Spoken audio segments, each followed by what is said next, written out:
강의를 시작하겠습니다.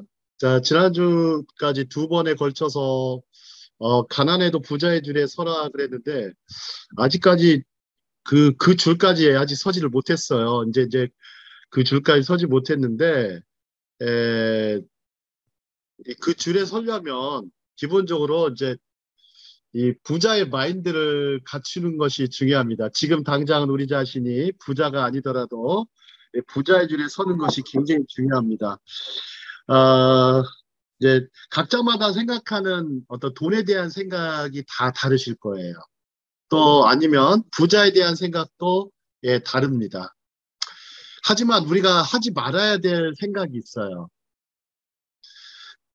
가난을 연구하시면 안 돼요. 우리는 스스로 가난을 연구하시면 안 돼요. 이제부터는 가난을 연구하시면 안 돼요.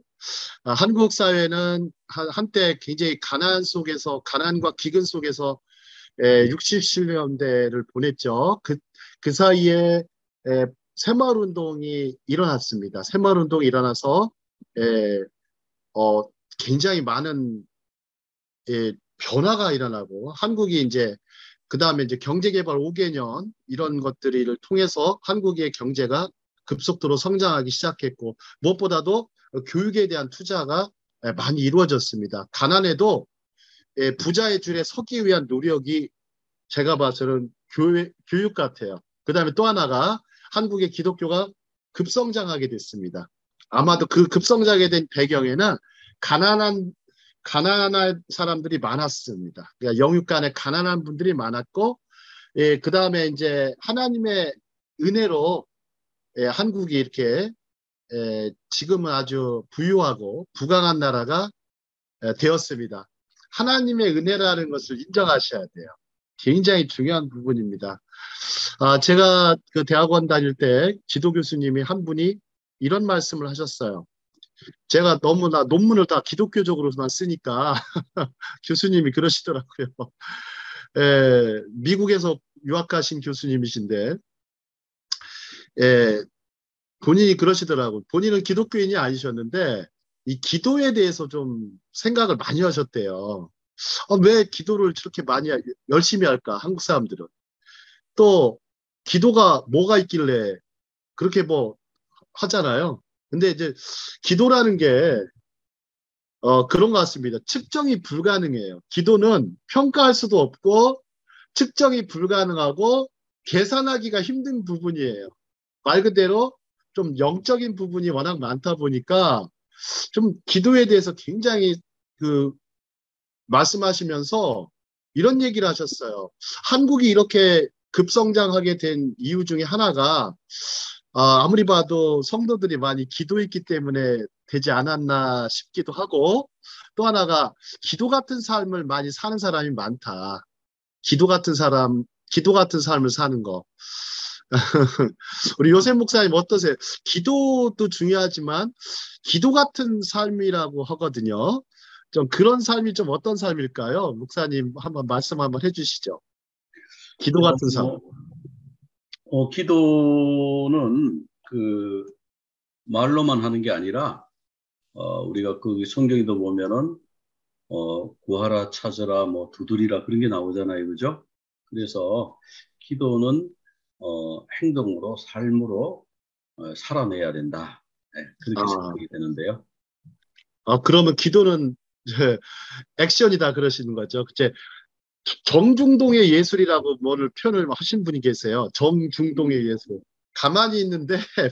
하나님이 보좌를 움직여요. 그래서 음, 가만히 있는데 움직이는 예술이라고 해서 참 표현이 멋있는 것 같아요. 정중동의 예술이다. 기도는 하나님께 올리는 것이지만 또 하나님이 또 하나님의 보좌를 흔드는 기도는 정말 정중동의 예술.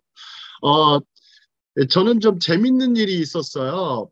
몇 해 전에 이제 뭐 제가 이제 이스라엘에서 참 많은 기도 응답을 받고 하나님의 은혜로 좀 유학생활을 할 수 있었던 거, 거기에 체류해서 성지 있었던 거 참 은혜롭고 감사한 일이었지만 매 순간 어려운 순간들이 있지 않습니까? 그때마다 어, 기도로 참 극복해낸 것 같아요. 기도하면서 하나님의 도우심을 바라고 하나님이 역사하심을 기대하고 그 다음에 또 기다리고 그래서 저는 마음속에 항상 3기가 있어요. 3기. 3기가 뭔지 아세요? 3기? 3기는 뭐냐면 일단 기도하는 거예요. 기도하라. 두 번째는 기대하는 거예요. 기도하고 그 다음에 기대하는 거예요. 그 다음 세 번째는 기다리라. 그 다음에 마지막 4기가 일어나요. 그러면 기적이 일어난다. 그래서 3기가 되면 4기가 일어나는 거예요. 그러니까 기도하고 기대하고 기다리고 그 다음에 기적을 만나는 거. 이것이 저는 기도의 삶에 있어서 중요한 부분이라고 생각합니다. 제가 오늘 4기를 말씀드렸는데 굉장히 이 4기만 있으시면요. 4기가 충천합니다. 4기가 충천합니다. 아멘. 예, 정말 4기가 충천합니다. 근데 지금 당장의 현실은 정말 암담하고 어두울 수가 있고 심지어 벼랑 끝에 있으실 수도 있어요. 믿음과 그 재정 사이에 벼랑 끝에 있으실 수도 있어요. 그럴 때마다 4기를 기억하셔야 돼요. 그리고서 저는 이제 그래서 기도를 바꿨어요. 어떻게 바꿨냐면 뭐 막 바로 그냥 하나님 앞에 본론으로 들어갔어요. 그냥 어떻게 했냐면 하나님 몇 월 며칠 몇 시까지 딱 해주십시오. 이렇게 딱 도와주십시오. 그러니까 아버지잖아요.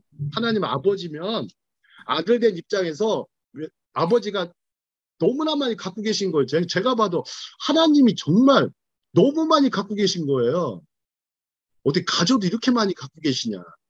거기서 조금만 그냥 눈꽃만큼만 떼놔도 하나님의 눈꽃만큼만 떼놔도 어마어마한 일이 일어나겠다 마음을 먹었어요. 그래가지고 기도를 어떻게 했냐면 하나님 몇 월 며칠 몇 시까지 먼저 부탁드릴게요. 이렇게 부탁합니다. 이렇게 부탁의 기도를 많이 드렸어요. 조금 좀 간사했던 것 같아요. 간사했던 것 같아요.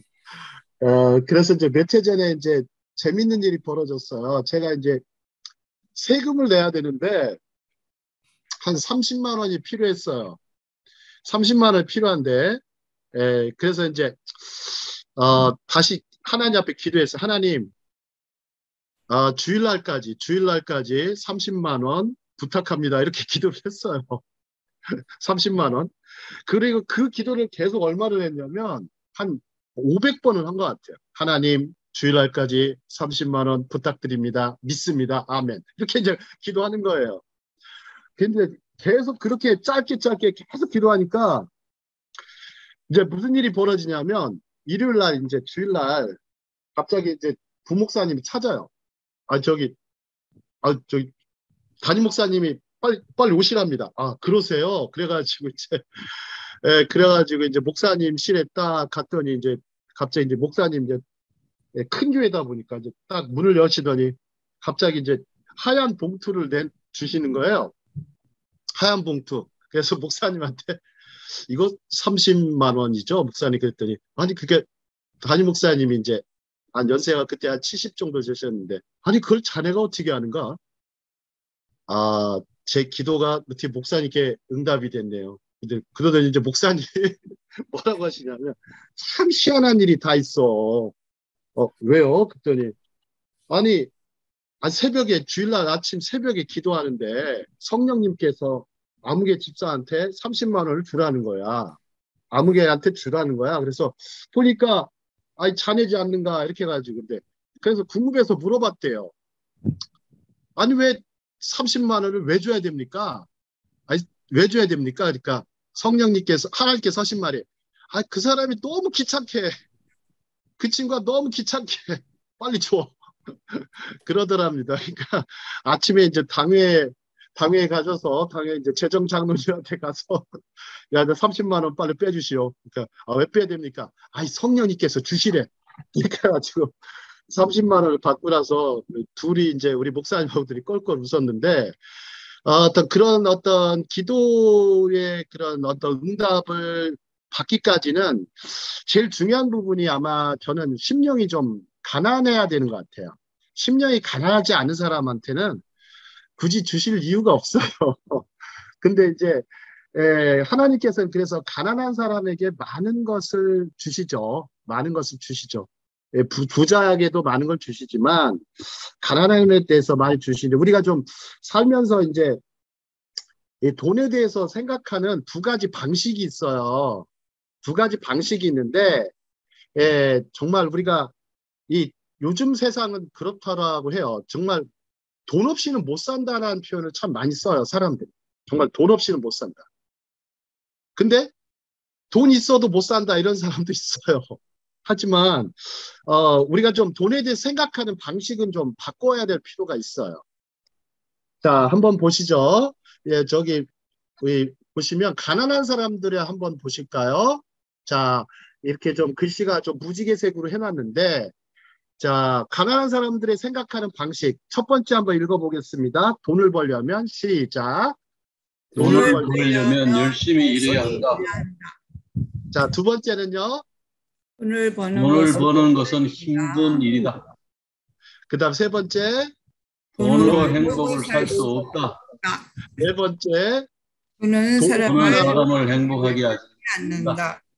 다섯 번째요. 자본주의는 탐욕적이다. 마지막입니다. 내가 돈을 벌면 친구들은 나를 좋아하지 않거나 비판할 것이다. 제가 이제 이 강연집을 준비하면서 한번 종합적으로 한번 준비해 본 게 6가지에 대한 생각이었어요. 돈에 대한 생각. 정말 열심히 일해야 된다. 이것도 저도 갖고 있고 돈을 버는 거 힘든 것이다. 그 다음에 돈으로 행복을 살 수 없다. 뭐 이런 거. 자본주의는 너무 탐욕적이다. 그 다음에 좋아하지 않을 것이다. 대부분 어떻습니까? 되게 부정적인 관점에서 돈에 대해서 생각하고 있어요. 자, 다음 장 한번 보시죠. 자, 그럼 부유한 사람들은 어떤 생각을 하는가? 부유한 사람들 한번 보시죠. 더 리치. 만들어야 한다. 첫 번째는요. 돈을 만들어내는 것은 비교적 쉬운 일이다. 세 번째. 돈은 거의 무한대로 어디에나 풍부하다. 네 번째. 돈은 병을 치료하고 자선을 베풀 수 있게 하며 시간을 되돌려준다. 다섯 번째요. 돈은 사람을 행복하게 만든다. 여섯 번째요. 진정한 친구라면 더불어 성장할 것이고 아니면 떠나도 상관없다. 자, 부유한 사람들의 생각 방식은 이렇습니다. 돈이 나를 위해 일하게 만들어야 된다. 돈을 쫓아가는 어떤 그런 사람보다 돈을 부리는 거예요. 말 그대로 불려가지고 자기 종처럼 부려서 돈이 일하게 만든다. 좀 어려운 얘기 같아요. 쉬운 건 아닌 것 같아요. 근데 두 번째 글을 보면 돈을 만들어내는 건 비교적 쉬운 일이다. 그렇게 생각을 해요. 그렇게 생각을 해요. 좀 어떠세요? 돈을 만드는 것이 좀 비교적 쉬운 일이다. 우리 김은숙 선교사님 어떠세요? 돈을 만드는 게 좀 쉬우세요? 좀 어려우세요? 쉽지요. 쉬우세요? 네. 만드는. 그러면 김은숙 선교사님은요? 처음 물어보셨어요? 네네. 네. 저기 그 부자들은요. 네. 뭐든지 이렇게 보잖아요. 그러면은 저거를 해서 어떻게 돈을 벌까를 생각을 한대요. 예, 맞아요. 예. 네, 그렇기 때문에 쉽다고 생각하는 거죠. 근데 저 같은 경우는 아무리 봐도 저게 돈이 되리라고 생각을 못 하거든요. 네. 그러니까 뭐든지 보면 저건 이렇게 하면 돈이 되겠다, 이렇게 하면 뭐가 어떻게 되겠다 생각하니까 쉽다고 생각하지 않나 이런 생각이 드네요. 네네네. 어떤 과수원 그걸 갖고 계신 분이 말하시더라고요.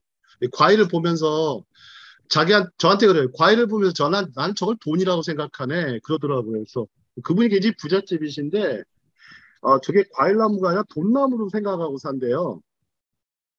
돈나무로 생각하고 사니까 과일을 어떻게 최상품으로 만들려고 애를 쓰시는 거예요. 그런데 그거가 힘들대요. 그냥 농사 짓는 게 힘든데 어마어마한 많은 땅을 갖고 있으면서도 여전히 일을 하는 모습을 보면서 저 부자들은 저렇게 또 일도 열심히 하는구나라는 걸 느꼈는데 생각하는 관점이나 이런 게 과일나무를 돈나무로 생각하시는구나. 근데 참 뭐 한편으로 그런 생각도 했어요. 아, 먼 눈에는 뭐만 보이는구나. 이렇게 좀 약간 좀 그런 면이 있었어요. 왜냐하면 평상시 이렇게 베풀고 자선하는 거를 너무 못하세요. 오로지 그냥 돈에만 좀 쫓는 그런 걸 보면서 아, 저런 분은 부자라기보단 그냥 돈이 많은 사람 정도구나. 돈이 많은 사람과 부자라는 개념을 떼서 생각하셔야 돼요. 물론 부자는 간단하게 얘기하면 돈이 많은 사람, 또 가난한 사람은 돈이 없거나 적은 사람, 뭐 이렇게 나눌 수도 있지만 그거는 이분법적인 생각 같아요. 정말 가난해도 정말 심령은 굉장히 아주 저가하신 분이 계시고 부유하신데 그냥 마음은 그냥 간장종지 같으신 분들도 계시고 어떤 분이 더 나아요? 가난해도 마음이 풍족한 넉넉하신 분이 좋죠. 자, 그런데 이제 탈무드는 어떤 얘기를 할까요? 가난해도 부자의 길에 서려면 어떤 얘기를 할까요? 자, 다음 장 한번 보겠습니다. 자, 탈무드 미시나의 바바 메치아 편 5장 8절입니다. 이게 굉장히 제가 이제 준비하면서 참 의미심장한 탈무드의 구절이었어요. 자, 한번 같이 읽어볼까요? 같은 양을 시작. 같은 양을 돌려받는다는 소자의 소장용에게 정자용으로 미를 빌려주는 것은 좋지만 식용으로 빌려주어서는 된다. 여기서 한번 자 탈무드 하브루타 러닝을 한번 해보도록 하겠습니다. 탈무드 하브루타 러닝은 뭐냐면요, 탈무드의 그 많은 어떤 파트를 가지고 하는 게 아니라 탈무드에도 성경 말씀처럼 각 장이 있고 각 절이 있어요. 그 장 중에서 한 절을 뽑는 거예요. 한 절을 뽑아서 사람들과 이걸 가지고서 토론을 하는 방식이에요. 토론을 어떻게 하냐면 굉장히 탈무드 하브루타 러닝은 토론을 어떻게 하냐면 굉장히 현실적으로 해요. 그게 중요해요. 현실적으로 아니면 현대적으로 해석합니다. 해석하고 또 하나 해석하면서 다음에 할 거는 재구성이에요. 해석한 다음에 재구성합니다. 하지만 기본적으로 그 파리데스를 할 때 제가 제일 중요한 게 뭐라고 그랬죠? 파리데스 할 때 제일 중요한 거 패샤트 얘기했죠. 그쵸? 패샤트. 뭐에서 벗어나지 마라? 텍스트를 절대 벗어나지 마라. 본문을 절대 벗어나지 마라 그랬죠. 그래서 본문을 먼저 1차적으로 자세하게 제대로 해석해야 하는 것이 중요합니다. 그것을 1차적 해석이라고 해요. 1차적 해석. 그 다음에 2차적 해석은 약간 심층적으로 들어가서 현대적으로나 혹은 현실적으로 아니면 자기에게 맞춰서 하는 2차적 해석을 하는 것이 탈무드 하브루타 러닝이에요. 해석한 다음에 자신의 삶에 적용하는 거죠. 어플리케이션을 반드시 하는 노력이 바로 탈무드 하브루타 러닝입니다. 그게 복잡한 것은 아니에요. 우리가 성경 말씀을 공부할 때 반드시 몇 장을 막 공부하는 것도 중요하지만 장에서 나오는 하나의 그 한 말씀만 가지고도 어마어마한 일이 일어나는 것 같아요. 한 말씀만 가지고도. 요셉 목사님 어떠세요? 하나님께서 한 말씀을 하실 때 말씀이 정말 역사하실 때 몇 달 혹은 몇 년 가는 경험들 하셨죠? 그런 경험들. 그렇죠. 예. 주로 최근에는 어떤 말씀으로 이렇게 감동을 많이 받으시고 그러셨어요? 최근에는? 최근에는 이제 요즘 이제 그 고엘, 구약의 그 룻기의 고엘, 그것이 이제 그 사상이 요한계시록에 그 일곱 인을 떼는 어린 양의 모습으로 나오잖아요. 그래서 와, 하나님은 참 이 수천 년 전에 말씀하시고 계획하시고 디자인하신 것을 끝까지 마지막 순간까지 하나님은 갖고 계신다. 잊어버리지 않고 그런 것이 참 생각이 됐고요. 또 요셉이 죽을 때 유언을 하잖아요. 내 유고를 언젠간 너희들이 이제 이 후손들이 애굽을 나갈 텐데 그때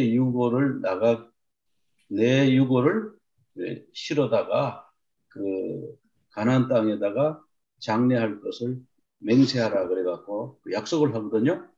400년이 지나서 그 요셉의 유고를 가지고 나가는 출애굽을. 그리고 광야 40년 동안 그 유고를 계속 갖고 다니다가 여호수아 24장에 보면 그 유고를 그제서야 장례하는 거예요. 400년 이상, 500년 약속도 잊어버리지 않는 거. 그게 너무너무 놀라워요. 우리는 뭐 할아버지 때 그 기억도 못 하잖아요.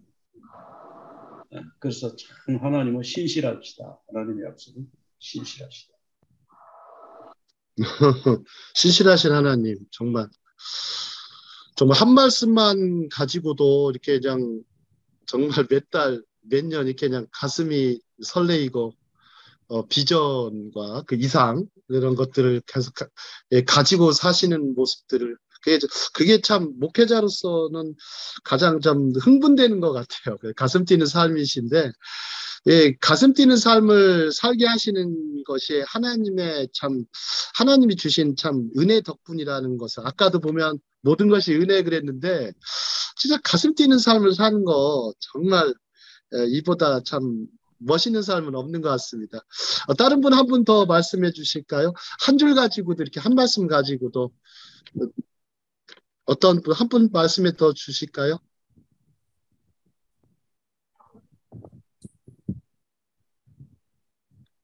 드보라 선교사님 한번 말씀해 주세요. 네, 저는요, 다른 것도 이제 생각이 났지만, 딱 생각난 게 뭐냐면, 재난의 시작이라는 말이요. 김요셉 목사님께서 이 재난의 시작이라는 것이 산모의 고통, 산고다. 그 말씀 하실 때 지금 코로나 이런 환경 속에서 방향을 잃었던 것이 뭔가 이렇게 잡힌 것 같은 느낌을 받았어요. 그래서 앞으로 이거는 계속 산고의 고통이 급히 막 아팠다가 안정이 됐다가 또 아팠다 안정이 됐다 이것을 계속할 거라는 것을 하나님이 말씀하신 거를 기억을 하게 되니까 지금 세계가 이렇게 막 돌아가고 우크라이나 전쟁, 우리나라도 지금 너무너무 어려운 것 같고 그리고 코로나도 지금 일본이 세계에서 1위래요. 그 확산된 거가. 그거 생각하니까 바로 상고의 고통 재난의 시작. 이 말씀에 제가 앞으로 이것을 이겨나가는 데에 이걸 확실히 붙잡아야 되겠다 하는 그런 생각이 질문과 동시에 생각이 났어요. 보통 이제 하나님께서 이렇게 한 말씀만 주셔도 이제 삶의 엄청난 변화와 그 기적을 체험하고 사는데 하나님이 정말 너무나 많은 말씀들 중에서 우리가 좀 주시는 하나님의 그 세밀한 은혜, 세밀한 음성 이런 것들을 잘 감지하면서 이 시대를 우리가 좀 살아가야 되겠습니다. 자, 다시 한번 탈무드 본문으로 다시 갈게요. 자, 여기서 보시면 이제 본문에 보시면 같은 양을 돌려받는 조건하에 소작농에게 종자용 밀과 있었고 식용으로 쓰는 밀이 있어요. 근데 종자용은 빌려주는 건 좋지만 식용으로 빌려주어서는 안 된다. 이렇게 얘기하죠. 자, 이게 어떤 의미일까요? 간단하게 좀 보시면 자, 종자용과 식용의 차이를 먼저 생각해 보셔야 되죠. 그죠? 자, 종자용은 계속해서 생산이 되지만 식용은 먹으면 없어져 버리잖아요. 예. 받을 수가 없죠. 예, 맞습니다. 근데 좀 그러면 우리의 현실이나 현대적으로 한번 재구성해서 한번 생각해 볼까요? 보면 아프리카 같은 데 가보면 그 옥수수 박사님 옛날에 계셨잖아요. 뭐 김승권 박사님이신가요? 네. 그분이 이제 경북대에 나오시고 하와이에서 공부하시고 아프리카를 위해서 장로님이셨잖아요. 근데 네. 이분 딱 아프리카를 딱 가보니까 너무나 많은 지원을 어마어마하게 해준대요. 말 그대로 식용 먹을 게 없으니까 주는데 아프리카는 계속해서 그 뭐라 그럴까 빈곤의 악순환을 못 벗어나는 거예요. 그러니까 김승관 박사님이 안 되겠다.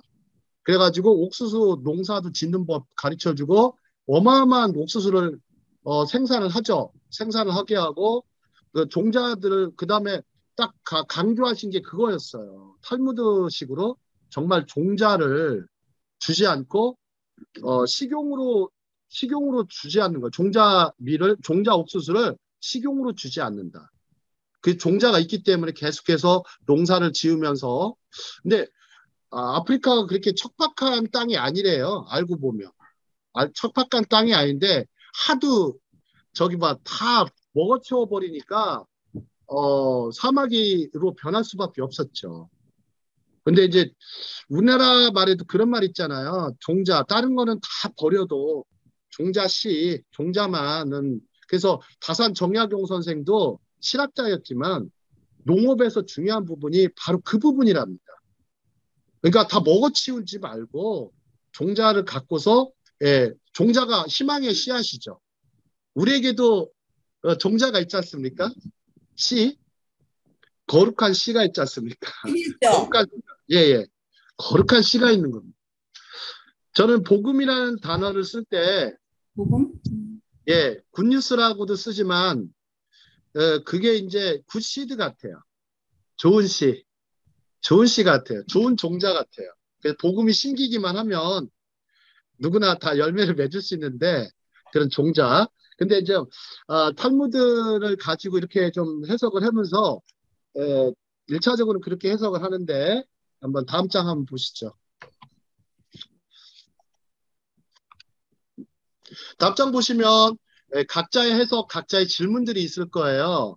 그래서 기본적으로 아까 말씀드렸듯이 현실적, 현대적으로 재구성하라. 주어진 텍스트에는 반드시 들어있는 게 팩트하고 스토리가 들어있어요. 팩트하고 스토리를 벗어나지 마라.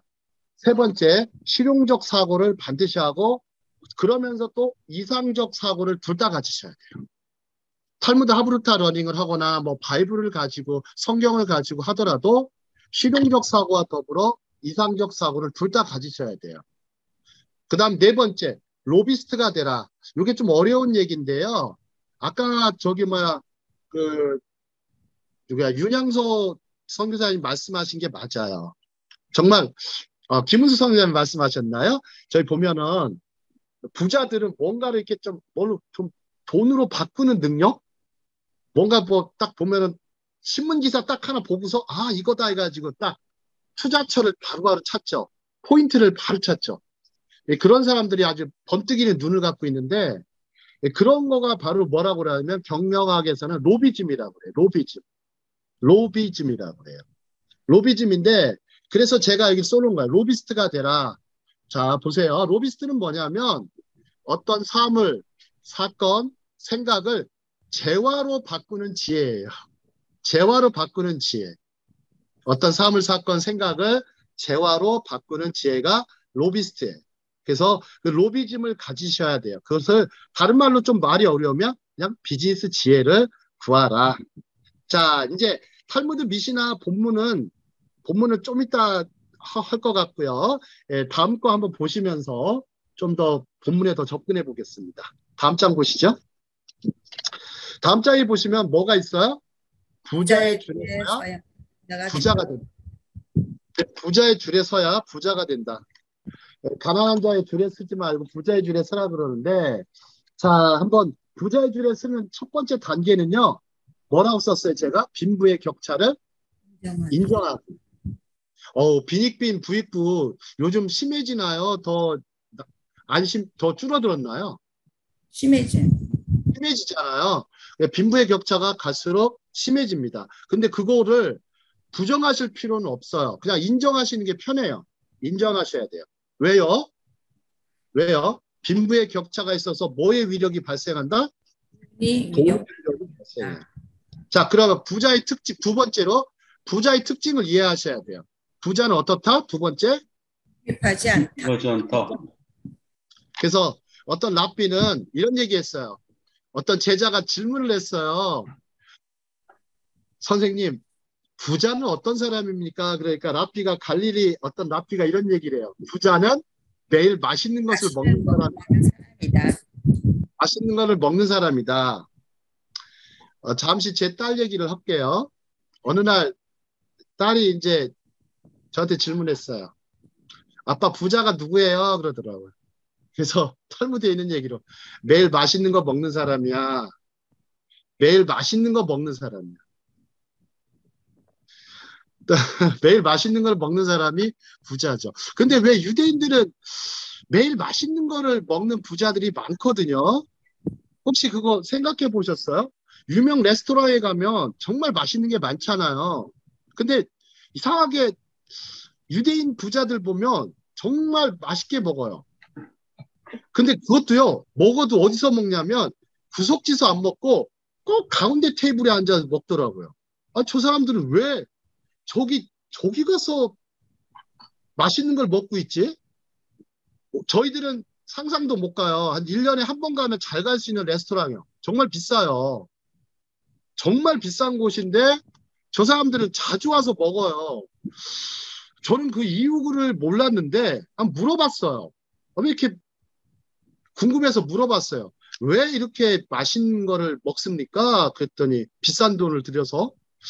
그랬더니 뭐라고 했냐면 일종의 탈무드에서 배운 대로 하는 거예요. 자기들은. 어렸을 때부터 그런 얘기를 많이 듣고 사는 거예요.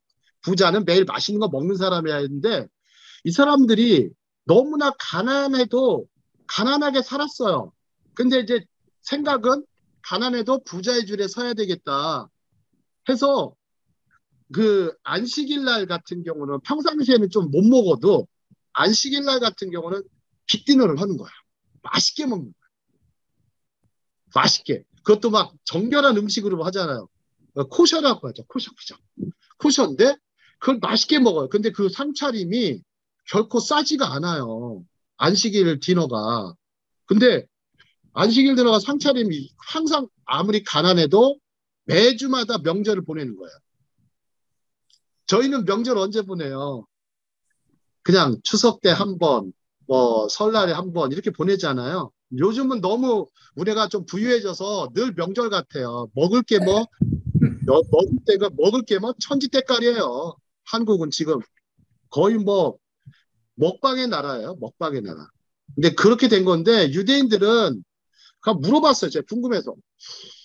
물어보니까 일종의 다른 사람한테 보여주는 거래요. 나 이렇게 잘 살아. 나 이렇게 잘 살아 해서 보여주는 의미가 굉장히 크다고 합니다. 잘 살아. 그래, 너희도 좀 잘 살아봐. 그런 얘기인데, 뭐 그런 얘기죠. 자, 한번 본문을 좀 더 가보죠. 부자는 가난한 사람을 전제를 합니다. 그래서 탈무드는 부자는 한번 읽어볼까요? 빨간색으로 써 있는데, 부자는 시작. 부자는 가난한 사람들 1만 명이 있어서 많습니다.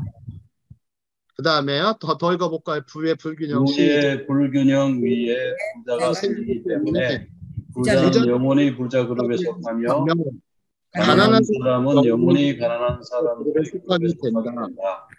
그러나 때로 가난한 사람과 부자 사이에 있는 거대한 벽을 넘은 사람은 겉모습은 가난해 보여도 그 행동은 부자의 행동을 취한다. 그리하여 부자의 마지막 줄이라도 서게 되는 것이다. 자, 가난해도 부자의 줄에 서려면 부자의 마지막 줄이라도 서야 되는 겁니다. 가난한 자의 앞줄에 서는 게 아니라 가난해도 부자의 마지막 줄에 서야 되는 것입니다. 자, 두 번째로 다음 장 넘어가 보시죠. 자, 지금까지 빈부의 격차를 인정하라. 두 번째, 부자는 궁핍하지 않다. 근데 거꾸로 생각해 볼게요. 부자는 누구를 연구한다? 가난한 사람을 연구한다. 자, 혹시 우리 여기 계신 분들 중에 가난한 사람들 연구하는 분들 계세요? 가난한 사람들 연구 안 하시죠? 가난한 사람들은 연구 안 해봤는데 그 홈리스가 지금은 아닌데 그 예전에 교회 앞에 늘 축치고 살았어요. 그래가지고 그 홈리스가 한국 사람이 마침 그래서 이제 걔한테 이렇게 여러 가지 좀 연구를 좀 하긴 해봤는데 뭐 글쎄 뭐 저 돈을 주면은 얘가 이제 갚기도 하고 그러더라고요. 그래서 예. 너 안 갚아도 돼. 한 번에 내가 20불을 줬거든요. 그러니까 그 다음 주에 돈을 가지고 왔어요. 20불을. 이게 뭐냐 이러니까 아 이거 받으세요. 이래서 나 안 받아. 그거 준 거야. 빌려준 거야. 아니고 그냥 준 거야. 그러니까 자기가 식당에서 밥을 얻어먹는데 식당 주인이 그러더래요. 너도 갚으면서 살아라. 그래가지고 이제 이거 갚아야 되겠다 이거 가져와가지고 그 제가 그 받아놨다가 나중에 또 다시 줬죠. 가난한 사람 좀 연구하긴 해봤는데 가난한 사람이 거지 나사로를 연구하신 것도 좋은 것 같아요. 예, 거지 나사로. 아니 거지 나사로 연구하시잖아요. 네. 근데 대체로 설교 시간에 좋은 사람이 가난한 사람입니다. 설교 시간에 좋은 사람요? 예. 제가 조금 연구를 해봤어요. 왜 그렇게 가난할까? 지질이 가난해요. 그리고 그 사람하고 함께하면 부자도 가난해져요. 그래서 내린 결론이 말씀이 없으면 가난하구나. 말씀이 없으면 정말 그런 것 같아요. 예. 정말 뭐 계속 그 도움을 받는 사람은 계속 가난해질 수밖에 없는 것 같아요. 가난해도 좀 도우려고 하는 사람도 있거든요. 가난해도 도우려고 하면 역으로 도우려고 하면 부자의 길은 모르겠지만 부자의 줄에는 마지막이라도 좀 마지막 그 끝에라도 잡을 수 있는 것 같아요. 부자의 머리는 못 잡아도 부자의 꼬리는 좀 잡을 수 있을 것 같아요. 그런 사람들 참 많이 봤어요. 정말 와 홈리스 출신인데 뭐 심지어 하버드에 가는 거 그 역경을 극복하고 그런 모습들 극기가 있는 것 같아요. 극기가 있으니까 뭔가 좀 인문학을 배웠던지 뭐 말씀을 들었던지 그래가지고 깊이 스스로 뭐 깨우쳤다든지 그런 부분들이 있었기 때문에 가능한 것 같습니다. 근데 안 그런 분들이 너무 많죠. 안타깝죠. 자, 부자는 가난한 사람을 연구한다 이렇게 했어요. 요즘에 부자가 되려고 하다 보니까 자꾸 일확천금을 노리는 사람들이 많아졌어요. 일확천금. 특히 코로나 시대에 더한 것 같아요. 대박이라는 말을 많이 써요. 대박. 개봐요? 대박. 대박이죠. 대박. 예, 대박을 꿈꾸죠. 누구나. 근데 쪽박되는 경우가 많아서 특히 이제 주식, 펀드, 뭐 비트코인, 뭐 로또 등에 상당한 많은 돈을 지불해요. 그러니까 뭐 주변에서 막 들려오는 소식은 누가 뭐 가상화폐로 뭐 어마어마한 돈을 벌었다. 그러니까 막 자기도 동조현상이라고 그래. 그래, 동조현상. 남이 하니까 나도 하니까 남이 되면 나도 된다라고 생각을 하죠. 근데 그게 거짓인지 참인지도 모르고 그냥 거기에 불 속으로 뛰어드는 젊은이들이 많아요. 최근에 한국에서 일어난 루나 테라 사태 아시죠? 루나 테라 사태. 미국에서도 난리 났잖아요. 네, 난리 났죠. 그래서 99.99% 그게 폭락했어요. 99.99%가 그 비싼 120불짜리가 1센트가 돼버렸어요. 120불짜리 그 코인이 한 1센트가 돼버렸어요. 자, 그런 건데, 자, 그런 얘기하죠. 로또, 정말 한국은 진짜 로또 열풍입니다. 좀 미국은 좀 어떤가요? 로또를 좀 구입하는 사람들. 로또리. 미국도 요번에 13억 달러인가? 이 어마어마한 그게 이제 로또가 있었어요. 그래가지고 그 일리노이 사람이 그걸 탔다고 그래요. 네네. 근데 그 로또를 탄 사람은 대부분 망한대요. 왜냐면 그 돈을 갑자기 일확천금이 생겨가지고 그걸 이제 갖고 막 곳곳에서 연락이 오고 돈 좀 빌려달라 나 어렵다 뭐 돈 안 주면 죽인다 뭐 이래가지고 네. 자기 신분을 세탁하고요 어디를 숨지 않으면요, 그 사람은 못 견딘대요. 그래가지고 이제 뭐 그렇게 하다가 뭐 또 가족들끼리 이제 돈을 어떻게 나누냐 이런 거 싸움하다가 뭐 이러다가 뭐 그러다가 마약하다가 뭐 이렇게 탕진해가지고 나중에 네, 흠집이 되고 죽고 일확천금이 좀 그렇대요. 네. 그러니까 사회가 자꾸만 성실하게 부지런히 열심히 사는 사람들이 많기 때문에 돌아가는 거거든요. 근데 일확천금 노리는 사람들이 또 너무 많기 때문에 대박을 꿈꾸는 사람이 너무 많기 때문에 어떤 빨리 이제 빈부의 격차를 그 사람들은 가난하기 때문에 그런 행동을 할 수밖에 없거든요. 부자들은 그런 행동 안 하죠. 뭐 굳이 로또를 안 사도 되니까. 근데 가난한 사람들이 그런 행동을 하지만 갑자기 부자가 된 사람 있잖아요. 그걸 뭐라 그러죠? 두자로? 갑부. 벼락부자. 갑부. 갑자기 부자 된 사람 갑부. 갑부. 벼락부자들 있죠. 근데 그러니까 가난한 사람은 부자의 삶을 너무나 동경하는 거죠. 연구하지는 않아요. 부자의 삶을 연구하지 않아요. 동경하지. 그러니까 근데 부자는 거꾸로 가난한 사람을 연구합니다. 어떤 부인이 있었어요. 남편한테 딱 얘기했어요. 당신은 로또 같아. 이렇게 얘기했어요. 그러니까 남편이 좋아요? 기분 좋아요? 안 좋아요? 기분 안 좋아요. 기분 좋게 생각했죠. 로또 생각, 대박. 이렇게 바로 떠올리니까. 로또 같아. 그러니까 남편이, 너무 기분이 좋은 거예요. 그래? 그러더니, 왜 로또 같다고 생각해? 그러니까, 뭐라고 한지 알아요? 부인이? 하나도 안 맞아. 맞으니까. 하나도 안 맞아. 당신하고 하나도 안 맞아. 자, 그랬다는 얘기가 있어요. 자, 발상의 전환 한번 보시죠. 자, 부자보다 가난한 사람들이 압도적으로 많다는 것에서 출발해요. 그래서 부자는 다수의 가난한 사람들로부터 이익으로 부를 축적하고 있는 것이지 결코 부자들로부터 축적하고 있는 게 아니라는 거예요. 혹시 삼성이 LG한테 돈 버나요? 아니죠, 그죠? 네. LG가 삼성한테 돈 벌지는 않죠. 물론 뭐 어느 정도 저희가 경쟁하기 때문에 회사긴 하지만 부자들은 서로 부자들로부터 부를 축적하지 않아요. 절대. 제가 아주 발견한 것 중에 하나입니다. 자, 그러면 보실까요? 그러면 거꾸로 여기서 말하는 가난한 사람이란 자, 한번 보실까요? 제가 한번 개념을 다시 바꿔봤어요.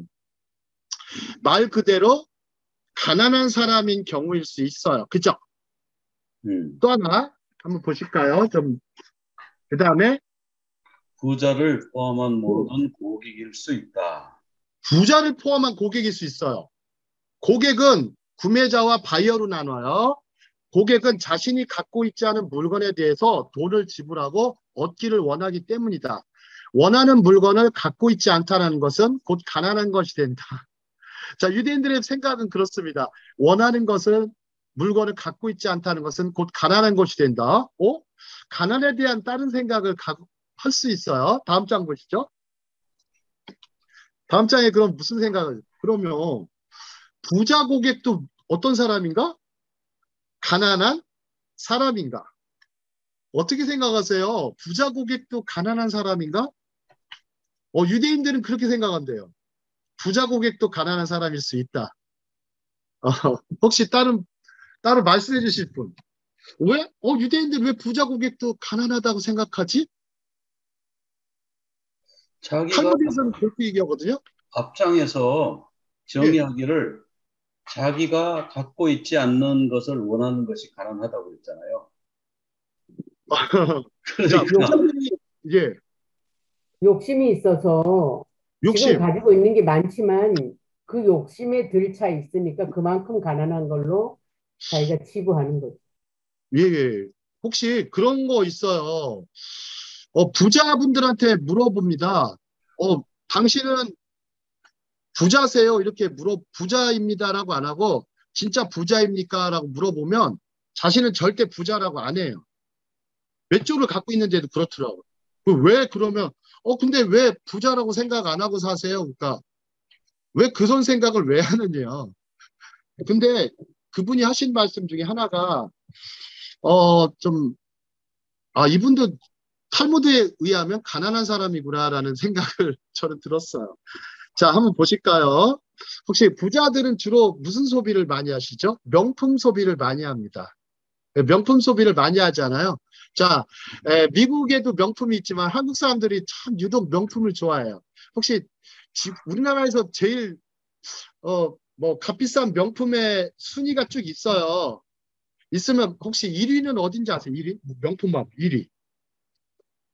루이비통. 루이비통은 뭐 요즘 뭐 루이비통 여전히 대단하죠. 구찌, 샤넬, 뭐 샤넬이 항상 1위야. 샤넬, 뭐 구찌, 루이비통 뭐 그렇게 돌아가죠. 그다음 미국에 가면 뭐 미국도 뭐 큰 비싼 거 있잖아요. 뭐 스톰도 있고 뭐 쭉 있지만 코치도 마크 제이콥스. 제이콥스도 있고. 예, 근데 엄청 비싼 명품이 있는데 그 명품을 소비하러 오는 사람들이 있어요. 근데 보면은 의외로 그 명품 하나 건지려고 오는 사람이 있어요. 정말 돈은 별로 없는데 명품 하나는 가져야 되겠다는 사람도 있지만 자주 사는 사람들이 있어요. 근데 그런 사람을 볼 때 명품을 샵을 운영하는 그 갖고 있는 회장들이 볼 때 어떨까요? 그 사람. 가난해 가난한 보이는. 사람이지. 거기서 뺏어. 자신한테는 가난한 사람인 거예요. 네. 왜? 자기는 그 사람은 명품을 안 갖고 있잖아요. 명품 샵이 없잖아요. 명품 회사가 없잖아요. 그러니까 가난한 사람은 생각하는 거예요. 내 거를 팔아주네. 근데 그 팔기 위해서 그 과정은 굉장히 대단한 마케팅에 어마어마한 과정들이 담겨 있잖아요. 자, 한번 우리 보시면 그렇다면 부자 고객에게로 눈을 돌려보자. 한번 읽어볼까요? 부자를 상대로 두 번째 줄 부자를 상대로 시작. 부자를 상대로 하는 비즈니스를 생각해보라. 럭셔리 산업을 생각해보라. 부자라고 고객이라고 하는 점에서 부자라도 자신이 가지고 갖고 있지 있지 않는 것을 보이기 구입하기 때문에 가난하다. 사회 철학적으로 부자 고객과 가난한 고객은 고객의 전자는 전자는 오늘의 것을 추구하는 것에 비해 후자는 적당한 품질로 만족한다는 것이다. 거기서 구매 가격의 격차가 생긴다. 이들은 서로 서로 마케팅 마케팅 차원에서 니즈 앤 원츠를 일치시킨다. 이게 누가 썼냐면 필립 포틀러라는 분이에요. 혹시 필립 포틀러 아세요? 마케팅 학문을 만드신 분이에요. 그러니까 이분이 UTN이에요. 하버드 대학 경영학 교수셨고 마케팅이라는 말을 만드신 분 중에 하나예요. 필립 포틀러는 굉장히 유명한 분이세요. 근데 이분이 그런 얘기를 하신 거예요. 부자라는 것은 정말 고품질의 것. 그런데 가난한 사람은 뭐 적당한 품질의 만족. 그래서 니즈와 원칙을 일치시키고 살려고 노력하죠. 혹시 럭셔리라는 단어가 어디서 온지 아세요? 럭셔리라는 단어. 럭셔리. 자, 맞히실 수 있는 분, 제가. 럭키에서 오지 않았어요? 럭셔리라는 단어가요. 럭키. 굉장히 오래된 단어예요. 몇천 년 전 단어거든요. 혹시 맞히실 수 있는 분? 자, 이집트어입니다. 이게 이집트어에서 발원됐어요. 혹시 이집트에 가보시면 쿵푸 왕의 무덤 아세요? 피라밋? 그게 있는 무덤 이름이 뭐죠? 룩소르예요. 룩소르. 제가 성지에 살았잖아요. 이집트에 가보면 룩소르가 있어요. 룩소르에 갔는데 그래서 룩소르가 어원이 어떻게 되나 봤더니 나중에 영국이 이집트를 지배했잖아요. 근데 룩소르에 딱 가니까 와, 세상에 이렇게 고급지고 화려한 그런 궁전이 없는 거예요. 그래가지고 그다음부터 이게 룩소르란 이름을 영어식으로 바꿔가지고 럭셔리가 된 거예요. 럭셔리. 이 이집트어예요. 처음 아셨죠? 네. 뭐 남들이 그러더라고요. 뭐 제가 너무 아는 게 많으니까 깊다고 그러더라고요. 예. 쓸데기 없는 거 많이 알고 있다고 그래서 자, 그러면 다음 거 보겠습니다. 그러면 부자 고객도 가난한 사람인가? 자, 부자가 되기를 원한다면 다음 장 보시죠. 한 5분 정도만 더 하고 이제 뵈도록 마치도록 하겠습니다. 자, 부자가 되길 원한다면 뭐 해라? 베풀어라. 아까 요셉 목사님 말씀대로 20불 줬더니 갚아라 했을 때 갚는 것은 갚는 것을 넘어가는 것이 바로 뭐라고요? 베푸는 거예요. 갚는 걸 넘어가는 것은 베푸는 거예요. 자, 부자의 마지막 줄에 선 사람이 자, 그 부분부터 좀 또박또박 읽어보겠습니다. 시작.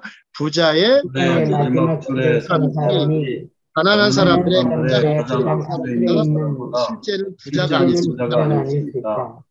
그렇더라도 부자의 줄에 서는 것이 왜냐하면 마지막 줄이라도 부자의 줄에 서 있는 사람은 부자의 사고방식을 갖지만 가장 앞줄이라도 가난한 사람들의 줄에 서 있으면 영원히 가난이라는 사고방식에서 벗어나지 못한다.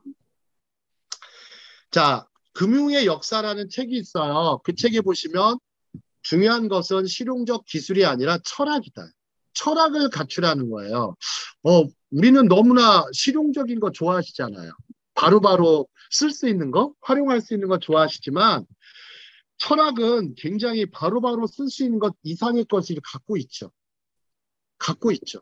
제가 봐서 기술보다 철학은 100만 배는 큰 것 같아요. 100만 배. 뭐 그런 말이 있잖아요. 혹시 부정적 사고방식과 긍정적 사고방식을 경제학적으로 계산한 학자가 있어요. 혹시 몇 배 정도 차이 나는지 아세요? 부정적인 사람과 긍정적인 사람의 경제학적인 차이 몇 배가 날까요? 맞춰보세요. 최대 몇 배? 엄청날 텐데. 그 연구한 숫자가 있더라고요. 놀랍게도요.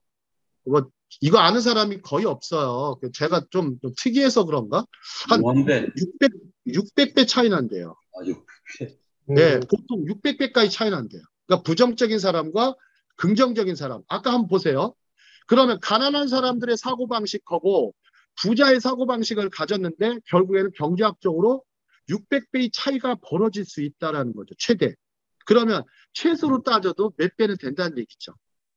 그러면 몇 배의 차이만 나도 어마어마하게 큰 거죠. 근데 600배의 차이가 난답니다.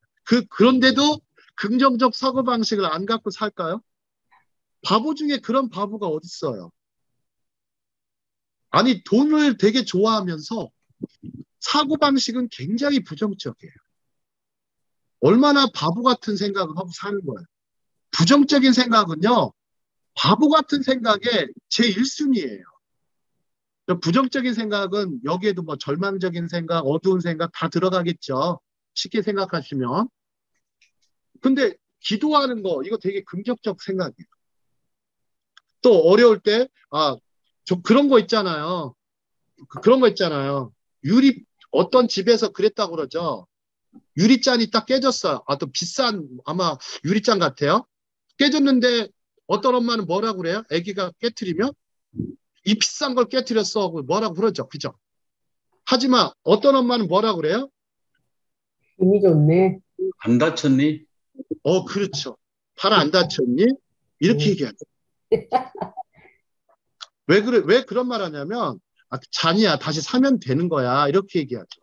근데 너는 다시 살 수 없잖아. 얼마나 아이가 감동받겠어요. 그 순간. 그 아이는 어떻게 변해요? 긍정적인 아이로 변하죠. 아멘. 그렇게 변해요. 근데 뭐 이 깨트렸어 이게 얼마짜린데 하면서 너 이게 어떻게 물어낼래? 너 그냥 내가 너를 왜 낳았는지 모르겠어. 뭐 이런 소리. 누굴 닮아서 그 말은 참 누굴 닮아서 그러냐 그러면 너는 어째 그래 꼭 같으니? 엄마 닮았어. 엄마는 아빠 닮았어. 그렇죠. 엄마는 아빠 역할. 아빠 닮았네. 무슨 엄마 역하죠. 엄마 닮았어. 칠칠 맞아. 강의를 좀 이렇게 해야 좀 재밌는데 제가 좀 그렇게 하면은 좀 안 될 것 같습니다. 자, 하나만 더 보고 배도를 마치도록 하겠습니다. 자, 이제 한 줄 더, 하나만 더 볼게요. 자, 그러면 어떻게 해야 되느냐? 자, 배려하라 그랬잖아요. 제가 좀 고객이 어떻게 해요? 그분 제목 읽어볼까요? 시작. 고객이 고객이 쉽게 쉽게 돈을 내놓도록 배려하라. 이 부분 되게 중요합니다. 자, 비즈니스로 성공하려면 학교에서 보셔도 좋습니다. 어떻게 그 지불 순환, 되게 중요한 단어예요. 지불을 순환시키는 게 속도가 빨라야 돼요. 원활하게 이끌어갈 것인가 하는 점에 세심한 주의를 기울일 필요가 있어요. 요즘에 그 핀테크 혁명이라고 들어보셨죠? 핀테크 혁명. 지불 방식이 어때요? 상당히 빠르잖아요. 요즘에는 송금을 어디로 해요? 은행 가서 안 하죠. 어디로 해요? 카카오뱅크. 예. 폰뱅킹으로 하죠. 네. 혹은 인터넷 뱅킹으로 하는데 요즘은요. 인터넷 뱅킹도 없어졌어요. 대부분 다 스마트폰으로 폰뱅킹 합니다. 그 대표적으로 뭐 무슨 페이 많이 등장하잖아요. 카카오페이, 뭐 삼성페이, 구글페이, 포스, 예. 이게 바로 핀테크 혁명이에요. 핀테크 혁명을 만든 사람들이 또 유태인들 그룹이에요. 그래서 이 사람들이 뭘 만들어놨냐면 지불 방식을 보세요. 상당히 빠르고 순식간에 이루어져요. 그래야 고객이 쉽게 뭐로 할 수 있어요? 내놓을 수 있다. 한때 카드가 나오니까 돈을 내놓을 수 있지. 지불을. 예, 현금을 쓰다가 카드가 나오니까 어때요? 막 쓰잖아요. 카드는 뭐 돈 쓰는 느낌이 없어요. 그러다가 요즘은 다 그걸로 바뀌잖아요. 요즘은. 자, 대기업이나 재벌들을 구축한 사람들은 바로 이러한 점에 주목하고 끊임없이 연구하여 비즈니스 환경을 바꿔 나갔어요. 자, 그러면 바바 메치아편 다시 한번 볼게요. 자, 같은 양을 돌려받는다는 조건 하에 소장농에게 밀을 빌려주는 건 좋지만 식용으로 빌려주어서는 안 된다. 자, 1차적인 해석은 잘 보겠습니다. 이 말은 종자용으로 밀을 빌려주면 적어도 뭐 할 수 있어요? 돌려받을 수 있잖아요. 왜요? 왜요? 생산을 하니까. 예, 심어서 다시 종자용 밀을 받을 수 있잖아요. 그러나 식용으로 밀을 빌려주면 무슨 소비가 돼요? 단순 소비가 되기 때문에 먹고 난 후에 남은 것은 뭐만 남아요? 빚만 남죠. 이렇게 되면 빌려준 사람을 더욱 곤경에 빠뜨리게 되는 결과를 초래하고 물론 빌려준 사람도 피해를 입게 되죠. 결국 경제의 악순환으로 이어져서 서로 곤경에 처하게 됩니다. 자, 혹시 뭐 그런 거 있죠? 세계적으로 유명한 노벨 경제학자가 있는데 미국에서 경제학자 중에 이제 사무엘슨이 있고요. 밀턴 프리드만이 있어요. 혹시 밀턴 프리드만에 대해서 아세요? 그분은 통화론자예요. 밀턴 프리드만이 저기 이스라엘에 갔는데 그때 당시 수상이 베나한 백인이라는 사람이 있어요. 백인이라는 수상이 있었어요. 그분이 경제 자문을 했어요. 자문하면서 그러니까 그 이스라엘 국회에서 딱 말을 하죠. 뭐라고 했냐면 아이고 저기 랍비 힐렐은 유대교의 본질을 본질을 딱 말할 때 너가 싫어하는 일을 남에게 시키지 말라고 했는데 당신은 경제의 본질에 대해서 말해주시오. 딱 한마디로 말해달라니까 이 밀턴 프리드만이 뭐라고 했냐면 혹시 아세요? 밀턴 프리드만 뭐라고 했을까요? 혹시 경제의 본질. 우린 그런 거 전혀 몰라요. 남의 걸 탐하지 말라. 아니. 탐해야지. 남의 걸 탐하지 말라. 밀턴 프리드만이 딱 노벨상 받은 학자잖아요. 그래서 딱 밀턴 프리드만이 딱 한마디 했어요. 그거야 쉽죠. 뭐라고 했을까요? 세상에 뭐가 없다? 공짜가 없다. 예, 맞습니다. 경제의 본질은요. 세상에 공짜가 없다. 공짜 점심은 없다. 그죠? 공짜는 없는 거예요. 그 경제의 본질을 했는데 이 경제의 본질에 대해서 이게 재밌게도 이거는 인도인가요? 어디에 우화에 나오는 얘기예요. 인도의 우화에 나오는 얘기예요. 어떤 젊은이가 있었어요. 젊은이가 현자를 찾아옵니다. 이 젊은이는 되게 부자가 되고 싶었어요.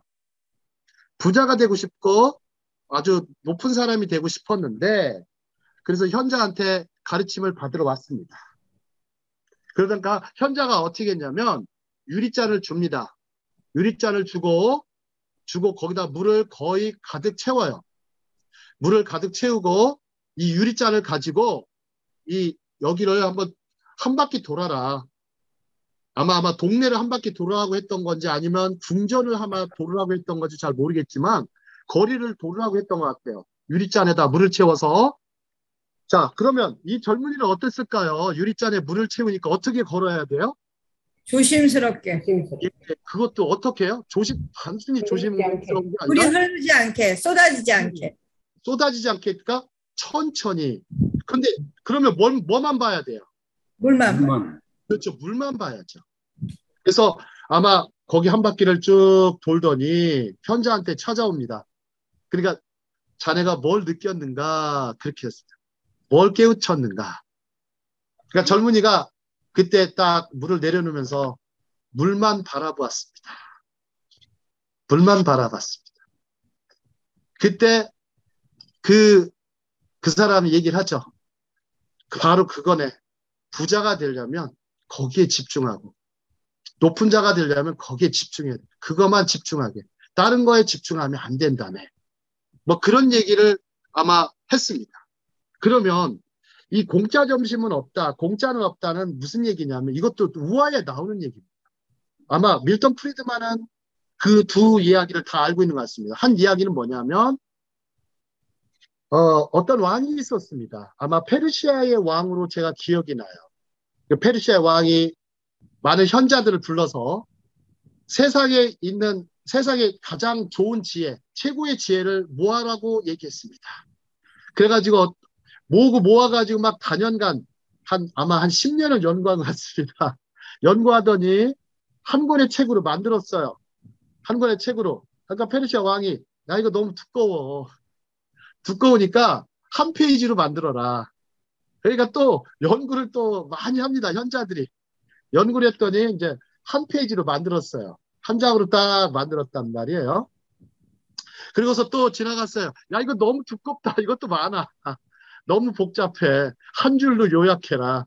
그러니까 한 줄로 요약해라. 그러니까 또 연구를 하다가 이제 현자들이 딱 결론을 내립니다.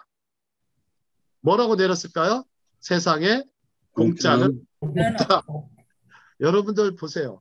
세상의 최고의 지혜 중에 하나는 그거라는 거예요. 세상에 공짜는 없다. 반드시 대가를 치러라.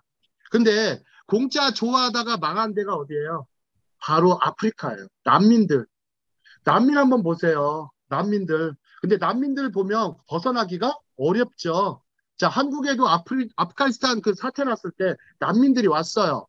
왔는데 한국은 어떻게 했어요? 난민들 어떻게 했죠? 난민촌에 집어넣는데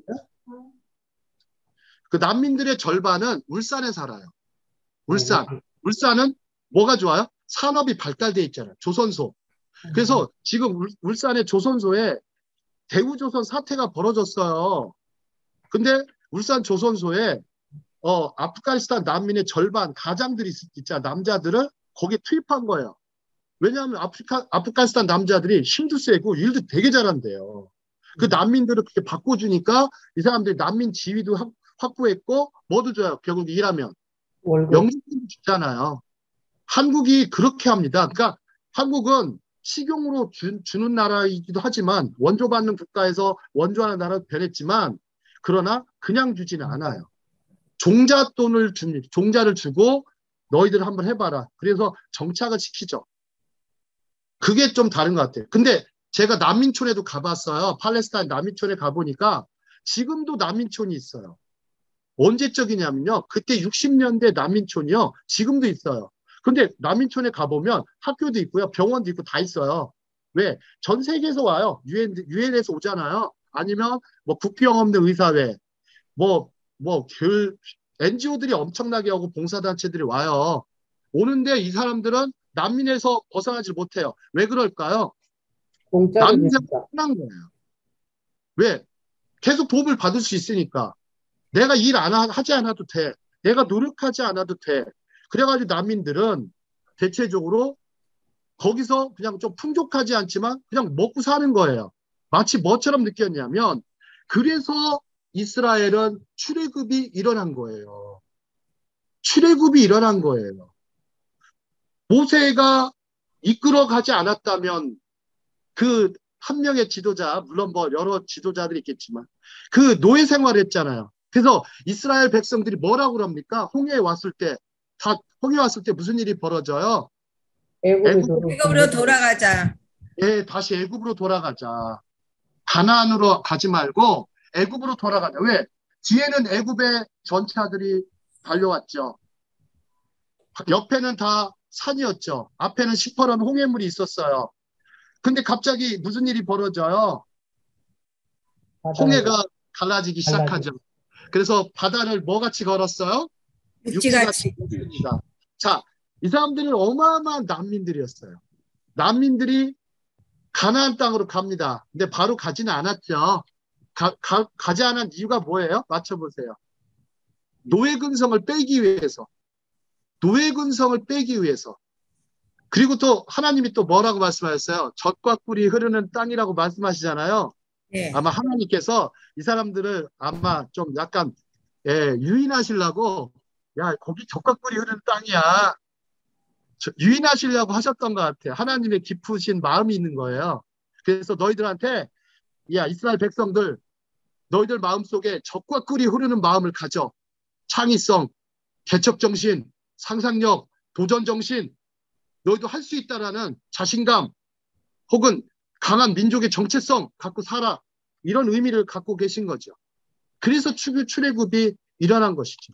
그래서 난민들은 출애굽이 일어나려면 바로 공짜라는 의식을 버려야 돼요. 노예 의식을 버리지 않는 한은 결코 난민에서 벗어나지 않습니다. 자, 우리도 마찬가지입니다. 무엇을 부흥을 바라려거든 뭐를 하라고 그래요? 대가를 지불해라. 교육에도 어마어마한 우리가 가난해도 한국은 교육을 시켰어요. 저희 부모 세대들뿐만 아니라 저도 마찬가지고 교육을 시켜서 다 일어났죠. 반드시 교회도요. 교육 많이 시키셔야 돼요. 교육 많이 시키셔야 돼요. 특히 어떤 교육? 출애굽 교육 많이 시키셨으면 좋겠어요. 출애굽 교육. 저희가 처음 쓰는 말 같아요. 출애굽 교육 많이 그래서 유대인들은 절기 중에도 뭘 가장 많이 잘 지켜요? 유월절을 잘 지켜요. 예, 맞습니다. 그래서 이스라엘 나라가 회복됐잖아요. 예, 마찬가지. 자, 모세를 한번 볼까요? 잠깐만 한 1, 2분만 더 하고 마칠게요. 제가 굉장히 흥분돼서 큰일 났네요. 자, 모세가 성경에서 수학을 제일 못한 사람이에요. 모세가. 수학을 제일 못했어요. 모세. 근데 모세의 누님은 굉장히 똑똑하셨어요. 그분은 정말 먼저 모든 걸 알아요. 미리암 알아요. 모세가 말의 언어로 하셨잖아요. 그 말의 언어에서 그 누구한테 말하게 해요? 아론은 정말 말 잘하게 생겼어요. 이름이 아론. 굉장히 내가 알아. 이런 얘기죠. 아론. 알아. 내가 알아. 내가 그 이스라엘 말도 알고 이집트 말도 알아. 아론 이랬단 말이에요. 죄송합니다. 모세가 말더듬이에요. 근데 이제 하나님께 기도하죠. 그러니까 야 모세야 내가 너에게 무슨 땅을 주랴? 그러니까 모세가 말더듬이니까 어떻게 가나 이랬단 말이에요. 가나 그랬다고요. 아 그래가지고 가나 여기까지밖에 말을 못했어요. 그러니까 어떻게 해요? 하나님께서 가나안 땅 그래가지고 가나안 땅을 준 거예요. 근데 모세가 원했던 땅이 있었어요. 맞춰보세요. 가나안 땅이 아니었다니까. 현대 탈무드에 무슨 얘기가 나오냐면 현대 탈무드에 나와요. 모세가 원했던 땅은 카나다였어요. 카나다. 그거였는데 이게 발음이 짧아가지고 혀가 짧아서 카나다가 가나안 땅을 얻은 거예요. 아이고 참 요즘에 제일 안타까운 거 있죠. 교회에서 가나안 성도 거꾸로 하면 안 나가 성도. 참 이제 근데 반드시 그것도 제가 봐서는 노예 근성이 들어있는 것 같아요. 그 안에. 난민 같은 노예 근성이 있어요. 부흥을 바라려거든 대가를 지불해라. 누구의 부흥부터 필요해요? 자기 부흥부터 필요하죠. 너가 정말 당신이 전도하실 때 부흥을 원하거든. 정말 내 인생에 새로운 전환기, 변화, 너 영광스러운 삶을 살고 싶으면 대가를 지불해. 응? 교회 교육은 정말 글로리하게 가르쳐야 될 것 같습니다.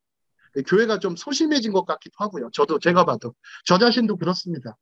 정말 소심해지지 말고 좀 출애굽의 엑소더스 그 교육을 한번 매번 시키셔야 될 것 같아요. 특히 그 유월절이 일어난 사건이 십자가 고난주간하고 부활주간 그 사이에 이루어져요. 그때 같이 고난주간도 필요하고 한번 유월절 주간도 같이 잡으셔서 같이 하시면 굉장히 어떤 임팩트, 그 한 말씀만 가지고도 좀 그런 변화, 엄청난 일이 벌어질 것 같아요. 혹시 알아요? 홍해가 갈라지는 일이 계속 일어날지? 네. 혹시의 소망입니다. 오늘 강의는 여기까지 하겠습니다. 예, 고맙습니다.